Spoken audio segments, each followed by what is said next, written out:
processing. All right. And we are live. All right. So, hello everyone, and welcome back to Jaya Talks. Here we have another episode of Jaya Talks, which is episode 17. And today we'll be talking about the things that you guys also been asking us because we have a lot of new marketing associates people in our group, and then we have also founders that frequently asking about how to scale their brand in the Web3 because things move forward, they move so fast, so it's hard sometimes to keep following things up. And now, today we will be diving into a really exciting topic, which is a scaling brand in Web3 and beyond. Now, we've seen a lot of new projects in the space, like a lot compared to like 2 or maybe 3 years ago. And now, if you've been in the Web3 space for a while, you know how fast things move. New projects, new narratives, new communities popping up almost every month, and even new Medium article about new technologies coming almost every week. And the question is, how do you actually build a brand that not only survives but scales and even crosses over the mainstream world? So that is one of the big questions that we have in the Web3, especially for those who are building projects and also building brands. And that is exactly what we're going to explore today. And I'm super thrilled because we have the perfect guest to talk about it today. Joining us is David Lolaev. How are you, David? Hey, thank you. Thanks so much for having me there today. Pretty good. Excited to speak. The very nice topics to open them ahead. Amazing, amazing. So, guys, for those who are new here, so David is the founder of the Sal'Ad Labs, which is an award-winning Web3 marketing agency that's been behind some of the biggest growth stories in this industry, especially in the Web3. And he's been working with top projects, not only to help them to gain visibility, but also to win recognition on the global scale. And David, it's great to have you here.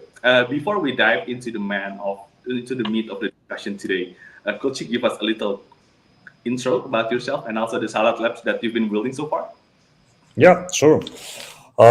So the long story short, we started our experience in 2017. That was now I can say it's many years ago because it's 8 years behind. Yeah, but it still looks like a yesterday because that was something not really prepared or expected. So I was just become interested in some blockchain technologies. We didn't have any words like Web3, DeFi, like it was just a blockchain and crypto, and people always mess it up between cryptocurrencies and a blockchain. So no one did see any difference between these words. And yeah, we just started to explore our way how we can find our resources become helpful for the projects we can negotiate with. And if you remember, that was a forum which still exists. It's named Bitcoin Talk. Okay. We started from there, started to speak with some projects, with some companies, and step by step we found our way how we can help them. Because in 2017 that was completely different story. It was no marketing solutions for nothing. It was just a few PR sources from where some enthusiasts made some features about the blockchain projects. It was almost zero influencers in the space. No one blocked your ads in Google or Facebook. Everything is allowed, nothing prohibited. And people really didn't understand what will happen. And actually, the main narrative of the initial years was about not about the token price or the project listing price. No, the main narrative was to become listed on the exchange, which is looked like impossible. No one exchange will answer you. You can collect I don't know, $100 million, $400 million, and then you trying to communicate with an exchange, no response. They're just not replying you, and that's all. And that was really challenging, and people made their bets not on the token price, but mostly on the listing opportunity that will really happen. So yeah, during during the last all years, we spent a lot of time to explore a very different marketing strategies. We designed so many tools, which is become popular after in a global market. So for now, I can say that we pretty understand the whole market philosophy, but we always trying to be helpful in exact moment. So it means that if we're doing something, I'm not sure is it calling on my side or your side. Oh, sorry. Yeah. Um, uh, we're just trying to help projects in the right time, in the right moment. So this the most hardest task for us when somebody coming and saying, "Hey, David, we build a project. We need help with marketing," and this part we can understand, because the main problem that market has no qualified marketing managers. Mhm. This is the very big problem. And the second problem that project founders usually don't understand what to do exactly with the marketing on their current stage, because on the pre-seed stage it's one type of marketing. When you are on a private stage and going for the public, this is the another type of marketing. When you are at the pre-TGE, this is the another type. When you post TGE, this is fully another type. And yeah, they just need to understand it better. So that's why we still exist, and that's why we still have a huge demand from the project perspective. Yeah. Yeah, that's a really good point because that's actually the opportunity that I also see in the market because, especially in Web3, for a project who are just launched or maybe just getting started, they will have like maybe a different type of marketing strategies compared to like TGE, and maybe after TGE it will be another type of things, and then continue to maintaining the whole thing. So it always requires something new, and especially the trends is also transition pretty fast, like from the GameFi and then moving on to the meme coin. So it's really hard for a project to keep following this trend, especially if they don't really have a solid marketing team. So I think you've stated a really good point. And um, so what I think is to give everyone a better pictures about what you've been doing here. I'd like to let's get into the discussion, and I would like to start from something fundamental. So in Web3 brand, trust is everything because as we see that for a new people or maybe for Web3 enthusiasts who are trying to explore new projects like investing in a token or maybe collecting NFTs, even as simple as using their dApps or maybe applications that is available, they actually started to do much more research compared to back then. Because right now, for example, for the DeFi, we have a pretty various of options. So it's always good to do this research before that.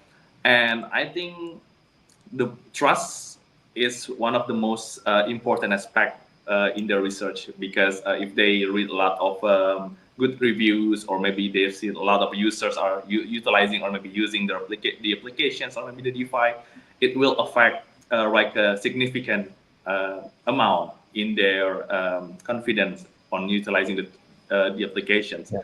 But we know that the ecosystem is still fragmented and also sometimes it oftenly misunderstood.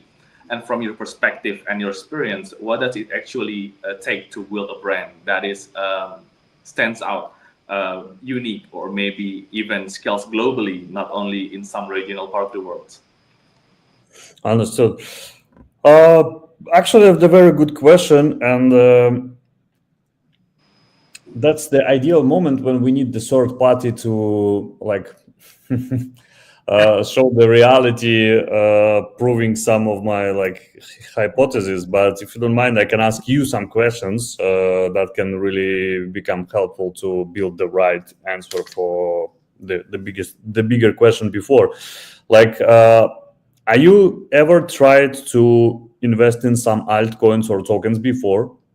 Yep, completely. So uh, can I be right if I will say that every investment or purchase that every retail person do happens only at the moment when you feel that this project is really best to keep my money on, right? So you invest 1000%. Yeah, so every asset you're investing, you're choosing because you feel that this is the best of the best at the moment, and this is the only reason why I put the money here right now, because I wanted to get more money back, and that's the only idea why you make some investments on that. So when you're saying that okay, I'm going to put some funds into this project, uh, what you firstly looking on, that can be 1 or 3 points which you think is like most important for from your point of view.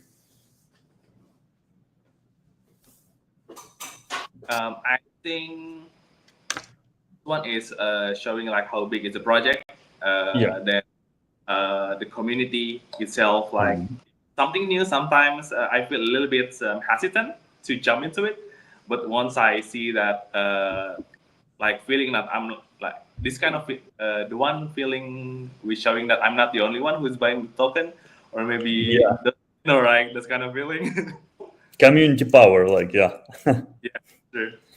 Cool. No, that's a pretty like normal and nice metric. So I can tell you that about 90% of the market show looking for the same.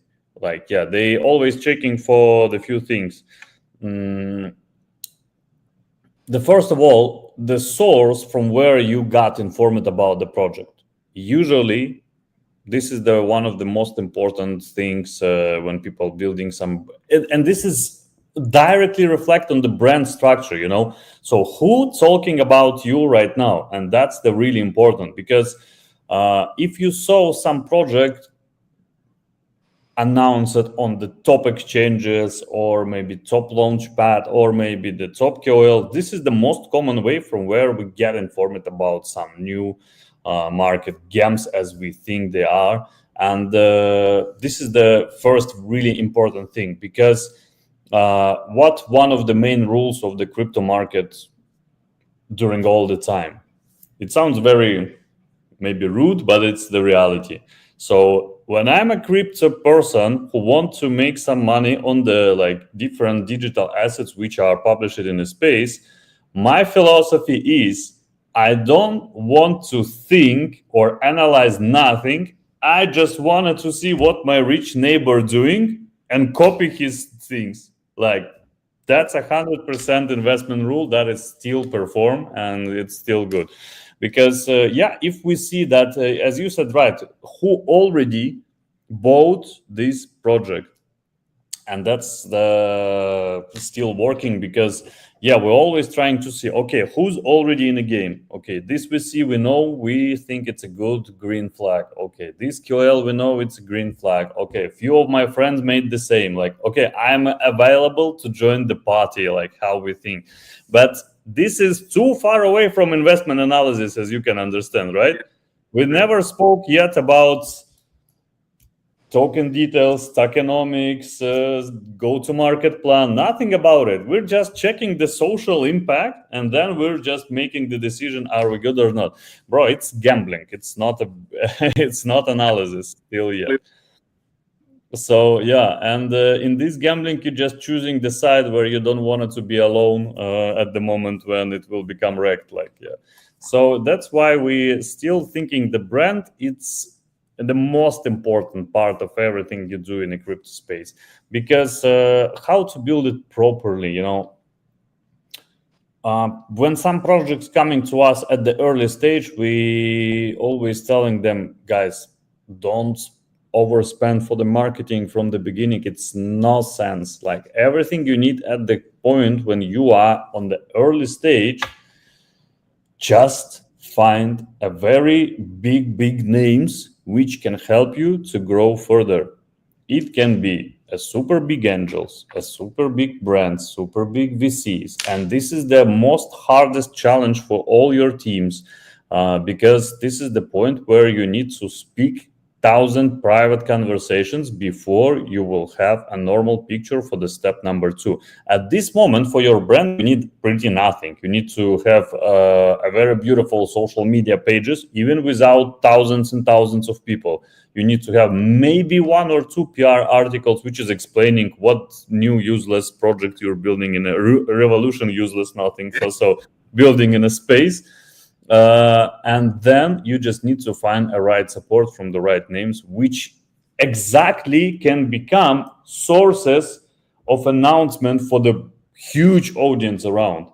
Because in my own experience, I got some cases when projects start from zero. They have zero connections in a global space, so they don't want nobody. Like, they're using me as a connector, but for the marketing, they were ready to spend like 150K per month for the PR, for some expo booth, so for some like fancy marketing, which is nonsense before, because you are the no name at this point in the market. And I'm always trying to avoid them from that. That will be, I'm trying to explain that it has no sense before you got really recognized by some good names, which has some impact to the global market. And yeah, that's from the early stage. And when we go, for example, for the private stage, that's exactly the moment where the projects need to shine bright as they can. So you already have some track record, who already invested, who already helped you to grow, and then you're joining to the era when you need to find a very good friends, which is exchanges, KOLs, like launchpads, other VC communities, local VC communities, some investment communities, and many other like partners which can support your TGE, your launch, your go-to-market, which can make your life easier. And this is more expensive part, but much more easier than the stage one, where you need to talk about yourself from the no-name position. Like, this is the hardest part of everything, actually. And then when you pass it with the stage one and stage three, it's kind of same like you buying a very good steak in a good steak house. You just need to, check the heat of the everything inside. And if you see that it is the well done, or I don't know what you prefer, you can sell to the retail. And that's how it properly should look like. But the difference that, this is the very fast market. You said absolutely right. But I don't want to say that we're on the best shape actually from the altcoin side of market, because let's see what happened for the last 2-3 years. So 2022 we got GameFi epidemia, which is finished not really brave. 2023 we got this layer one rise. Too many layer one appeared, and then Tone appeared with all these Telegram mini apps. So that was a good year for the altcoins as well, but not really brightful. And 2024 we got a huge meme coin epidemia, which is still not finished yet, but I can happily say that we're on the final stage of that. And we got Ethereum all-time high, we got Bitcoin all-time high, but there are no thousands of projects launching every day. You see, this is not as before. So we got a very pretty nice high-level coins bullish market, but altcoins not following anymore. And the problem can be in a few things, because people are really drained by this meme market. And the problem that most of the new fresh blood users, which came across to the blockchain for the past 1-2 years, they came from the very simple narratives, more like gambling. So what was that? That was the futures trading on the tons of the exchanges, which is appearing right now, which is giving you 500x shoulder, 200x shoulder, so you can trade futures, and that's the pure gambling for many people. And the second part came from the meme coin era. So they checking like a very simple platforms. They see the narrative, they like the narrative, they buying. So that's crazy. Like, it is not really technical of the blockchain market what it was created for. So we're expecting the new meta now. the new narrative that will change again the markets and will change again the brand structure, but from the real like B2B and classic crypto and a blockchain market, I can say, yeah, the brand means everything, and it can be built more by connections, less by money. Like that's it. I see. That's a really powerful point, and I think it leads perfectly into something that I also have noticed myself. A lot of founders in Web3 also mentioned several times about the same thing, which is some part of the tokens or analysis is not 100% reliable. So it back again on depends like the things that you mentioned in the beginning.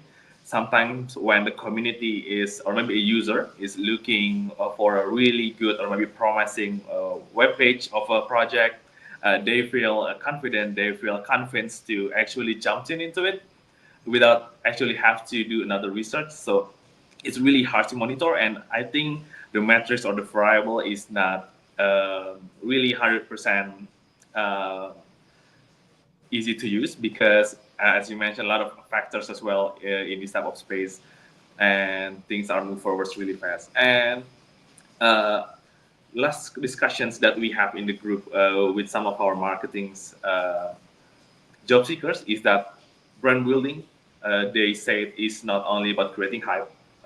Sometimes the hype or maybe the trend, we cannot even predict how long it will take, how long it will last. And sometimes in the bull market or maybe on the bear markets, we will have a different type of trends in the Web3.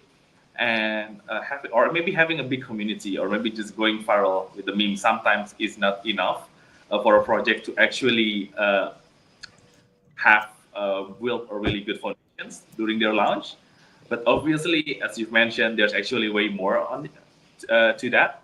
So, in your experience, what are the biggest like misconceptions about the brand growth in the Web3, and how do successful projects actually move beyond this surface level of tactics? Because sometimes for a project, it's not easy to follow the trend. Like for example, for meme coins, what I've seen in this market is that sometimes not even a project that is related with memes at all try to even launch their own meme coins just for fun because they see the market trends. But after that, it's just like a wind that is passing by. So nothing is updated. It's just like sometimes it's just in the form of a joke. Sometimes they just only to gather community. So uh, from experience, again, what are the biggest misconceptions about brand growth in the Web3? Uh, Again, from my experience, like the many founders, this is actually the problem of the team building in a Web3, because let's imagine what happens in any blockchain startup, which is going to very good startup, which is going to pass their way from the idea to the secondary market, right? Yeah. So what happens? The founder, he needs to be the orchestrator guy. He needs to know everything: how to do marketing, how to do listings, how technically project should work, how to build a team. So he's kind of everywhere about everything, and that makes a lot of problems for the startups because they very centralize it in their management. So he needs to be everywhere, and sometimes his experience is not enough. And the main problem where his experience is not enough, it's the actually marketing, because to be very well informed about the current marketing trends and marketing strategies, you need to be on the edge of current markets calm and atmosphere, and you need to know what happens right here right now in a blockchain space from the marketing side.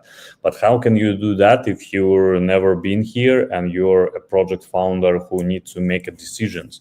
So most of them trying to go for the crypto marketing agencies, which is a mistake, because the agency will never be your team member, even if they can say that, even if they declare that. It's never going like this, because they can be in 5, 6, 10 projects at the same time, fully committed, and it's very stupid if we can try to expect this from the agency side. The second problem that the founders want to go always with the easiest way of partnership between project and agency. They want to exchange result for the money, but this is Mhm. not never work like that. The main problem is that all the agencies can be a perfect service provider, but never can be like your teammate who can take care about every small detail on the way. And it's not very smart if we can try to expect this from agencies as well, because they if they can build some process, this process will be built in in a model when the agency work with a project. If agency will gone, the process will immediately fail, and destroy it, because this process was never built by your team. It was built by Mhm. agency for your team, and if your team cannot handle it anymore, the process will gone. And that's actually a very big problem. So that's what we're saying for all the companies we're working with from the day one. Actually, we have onboarding procedure with like we showing for all the companies which starting to work with us. We're showing them the customer journey experience, how we will work together with them. um, and that's the huge document, like we made it interactive in a mirror, explaining where agency should be, what we never do, how we need to interact with your team, what's the result we can expect from the participating in between. So that can really remove the pink glasses from their side, but it makes things more real. Because what we're saying for them, if we, for example, launching any, let's say, media buying campaign, right? So that can be like a good example. What agency can do? We can set up the advertisement. We can make some creatives and confirm them. We can make some A/B testing. We can test some spends on the not big budgets. We can find a working model which is bring a positive CTR in the end, like where we have spends less than incomes. Okay, that sounds good. And then the crucial part, that we need to transfer this to the team. We need to give everything that we built to the team specialist, and they can continue this without us. Yeah, they can pay us some supportive, that makes sense, but we don't need to hold the whole process anymore. Same, for Mhm. example, happens with the social media management. So if we found the right way how to negotiate with the audience and how to attract the audience to the project, that need to be distributed one day, because yeah, we're trying to be competitive in a many ways, from even from the pricing. But anyway, if you have your own team under your roof, it's always better from many things, from the communication, from the financial, like, and that's also the mistakes that people can do when they're building their brand or marketing. And one of the main thing that I'm very feel uncomfortable when the project's coming to us and saying, can you guys recommend us a plan that can bring us $1 million if we will spend with you the $300K? Bro, I'm telling you, like, I can declare that if somebody can guarantee that he will bring 1 million for 300, I will stop working today. Like, because it has never been like that.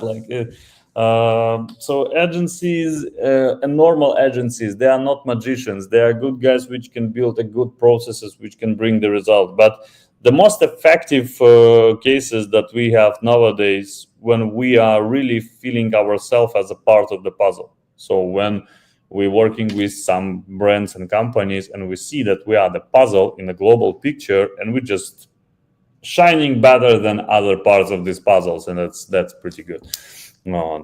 That's it. Yeah, I think something like that.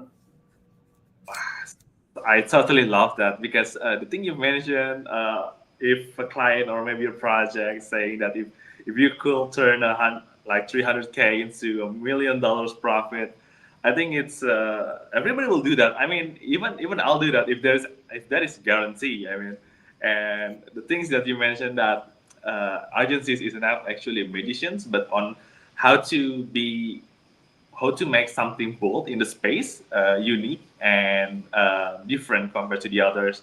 It's the essential or maybe the main fundamental, and I completely agree with that. And I think what you're saying previously also separates short-term buzz with the long-term growth, because sometimes it's easy to hire marketing agencies and try to be like one hit wonder. Sometimes the project is popping up, but it doesn't last long after that. Uh, but sometimes the plan that been created by the agency, sometimes the marketing of the project is not, I'll say, is not perfectly executed, or maybe they cannot handle the afterwards. And speaking about the long-term growth, here's the challenge that I've seen in the space. Like Web3 moves insanely fast, and you're also saying that the narrative also usually new, and what was hot yesterday could be irrelevant tomorrow. So it's really like come and go sometimes.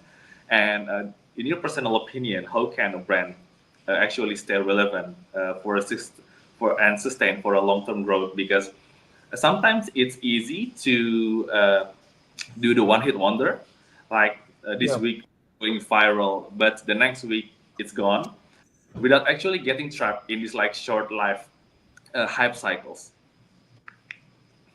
Yeah. The good question.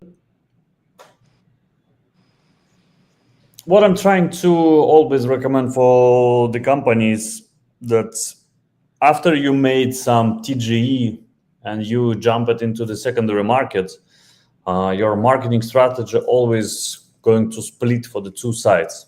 So the first one is the product marketing, and the second one is a token marketing. And these two audiences fully different.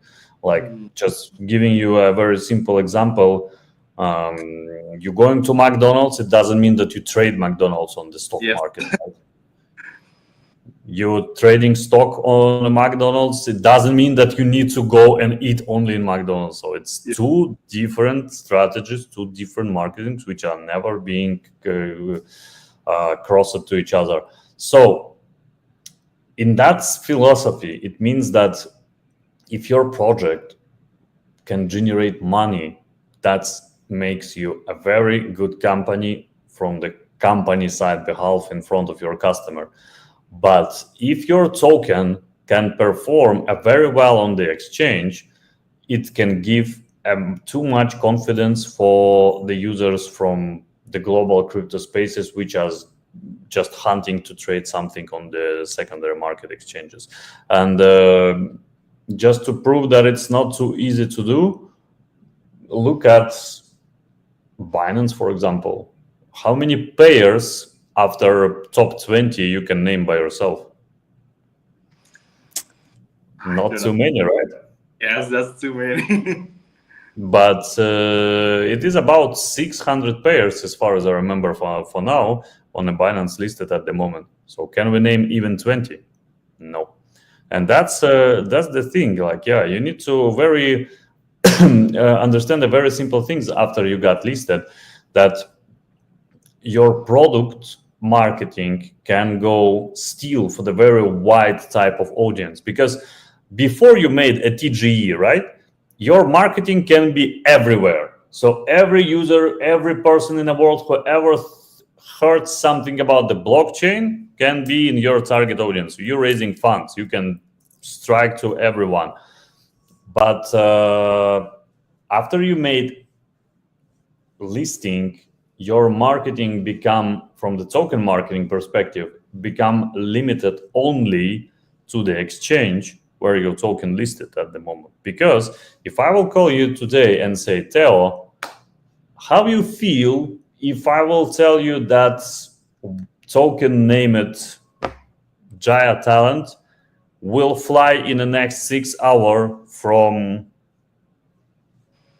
Bitmart, for example? I don't know, like, do you have account on a Bitmart? I do, I do. I need exchange where you don't need account. Like, for example, the exchange where you never had account. Like, okay, and then I'm telling you that this token will fly in the next 6 hours. So what will happen? What you need to do? You need to register on the exchange, pass the KYC, deposit the money, find the ticker, and purchase. No Yes. one will do that, man. No one will do that. It's crazy. It's so hard to organize because people are never going for such a long funnel of sales. Like they don't want to do that. It's too complicated. Even if they understand that it will happen, it's a really good call for to participate.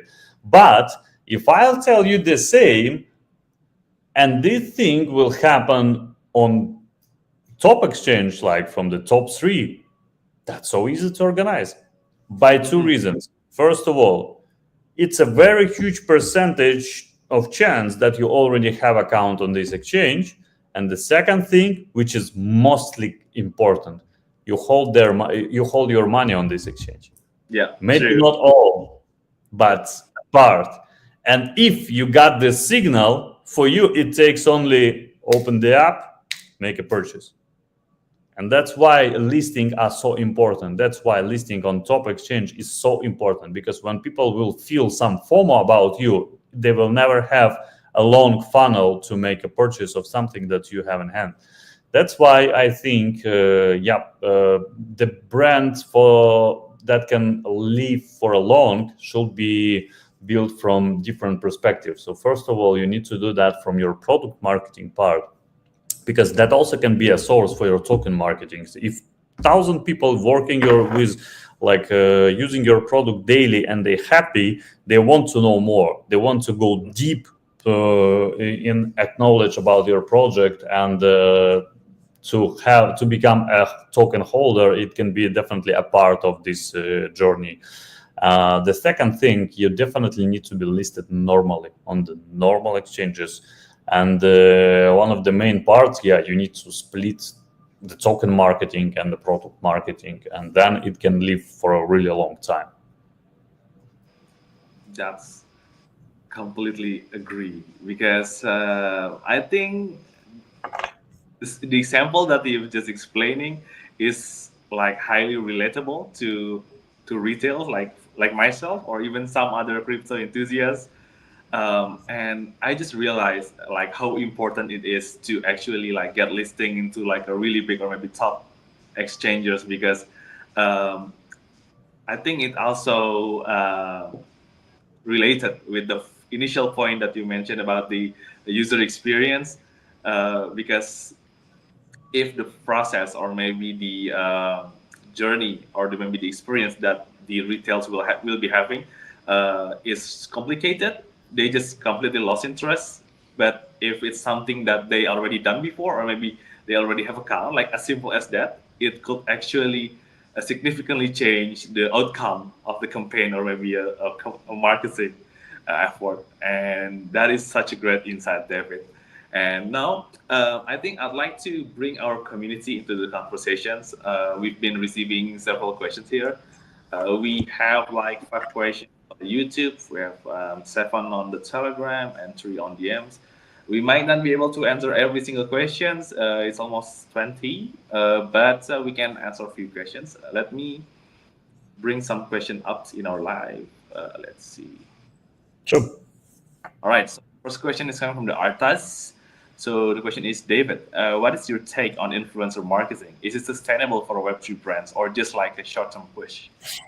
Yeah, cool. Very nice question, because the QL market is still one of the most hottest topics that we are working on, and for now, like we have in our current agency resources about 4.5 thousand QLs worldwide. Imagine, it's crazy amount. Like it's too big, like, and it's so hard to keep them all under one roof. But that's what we are working on.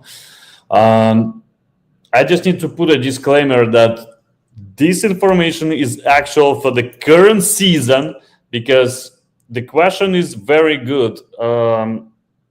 I can if you ask me the same in 2022, 23, 24, and Mhm. 25, the all questions will be different Okay. completely. Because what happens with the QL market now?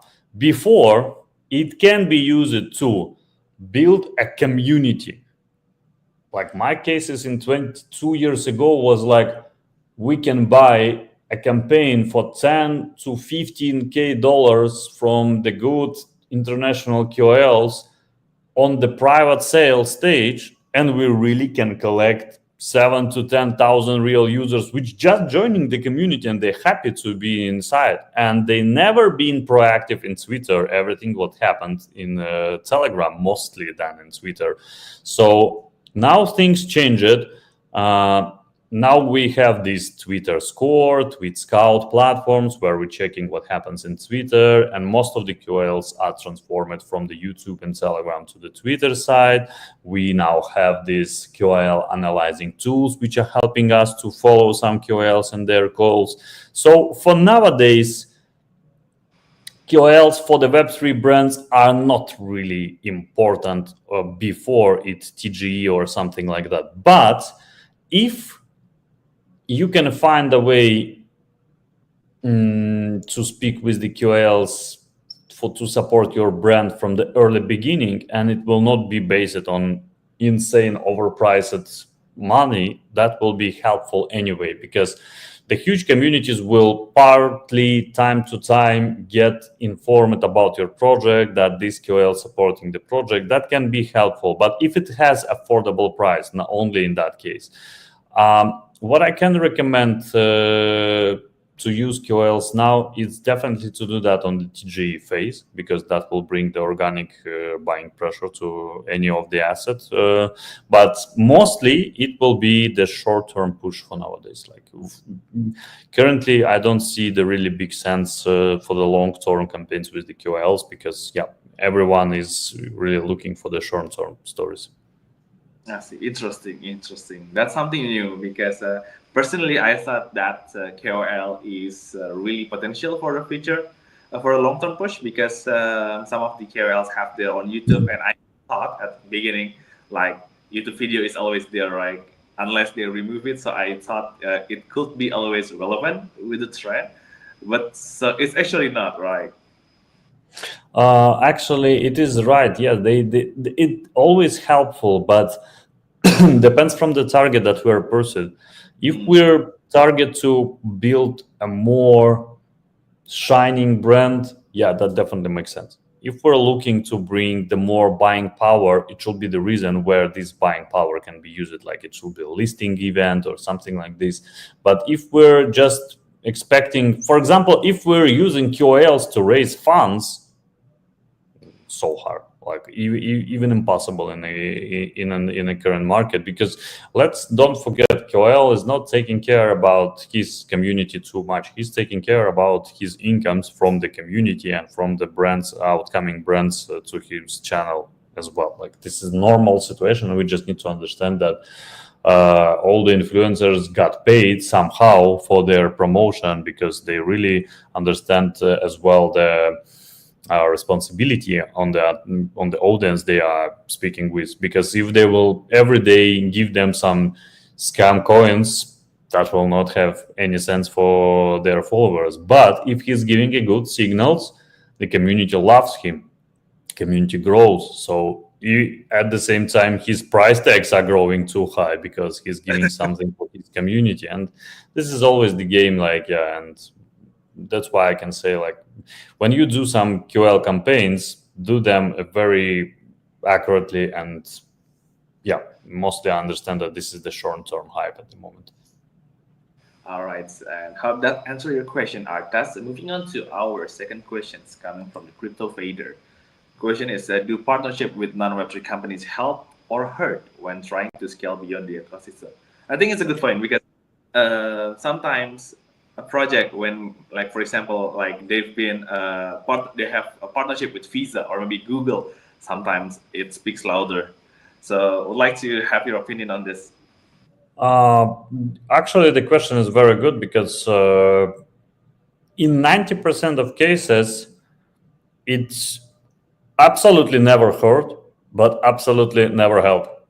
Because from my own experience, I got some huge brands working with the projects where we are participating with. No effect at all, because for the crypto community, like, okay, let's see.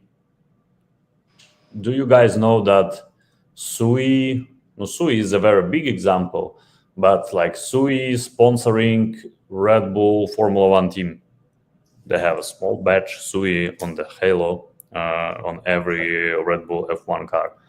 Is it give something for the price of the Sui? Not really. So the crypto community more looking for the smart partnerships and smart spends, because I saw many cases where project has partnership with the car brands, the huge like fancy brands, like from the fashion side, from the watch side, from the real estate side, car manufacturers. Nonsense. I always telling them, okay, you coming to me and saying this personal ambassador can be the very well known athlete or a very big celebrity can support your project, like, I don't know, Snoop Dogg or somebody else. Not so helpful, because I'm always giving the same example. If CZ will Mhm. tweet about your token today, you will have immediate sold out. Yes.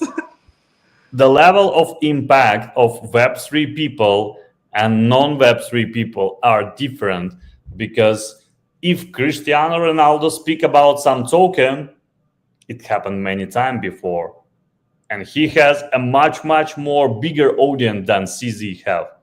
But the percentage ratio of this audience which are really can do something in crypto is so small, so they not really give a same result if, for example, CZ will do something about your token, because if he will do it, like billions will come immediately in your project.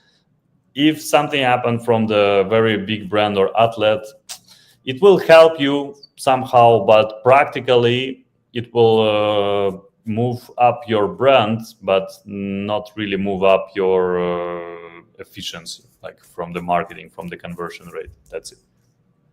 Oh, that's a good point. That's a good point.